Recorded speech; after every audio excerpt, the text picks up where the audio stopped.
இந்த ஒன்றிய அரசுக்கு தான் தமிழ்நாடு ஒரு தனி மாநிலம், புதுச்சேரி ஒரு தனி யூனியன் பிரதேசம். அவங்களுக்கு தான் தமிழ்நாடு தனி, புதுச்சேரி தனி, இப்படிலாம் இருப்பாங்க. ஆனா நமக்கெல்லாம் அப்படி கிடையாதுங்க. நாமெல்லாம் வேறு வேறு கிடையாது, நாம் எல்லாரும் ஒண்ணுதான். தமிழ்நாடும் புதுச்சேரியும் தனித்தனியாக இருந்தாலும் நாம் எல்லாரும் ஒண்ணுதான், நாம் எல்லாரும் சொந்தம் தான்.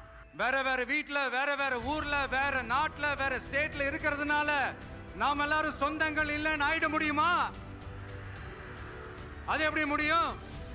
இப்ப பாத்தீங்களா, ஒருத்தருக்கு ஒருத்தர் பார்த்துக்கும் போது அந்த பாச உணர்வு, அதுதாங்க, அது மட்டும்தான். அது இருந்துட்டாலே போதும், வேற எதுவுமே தேவையில்லை. அதனால தமிழ்நாடு, புதுச்சேரி, கேரளா, கர்நாடகா, ஆந்திரா மட்டும் இல்ல, உலகத்துல எந்த மூலையில நம்ம வகைரா இருந்தாலும் அவங்க எல்லாருமே நம்மளோட உயிர் தான், அவங்க எல்லாருமே நம்மளோட உறவு தான்.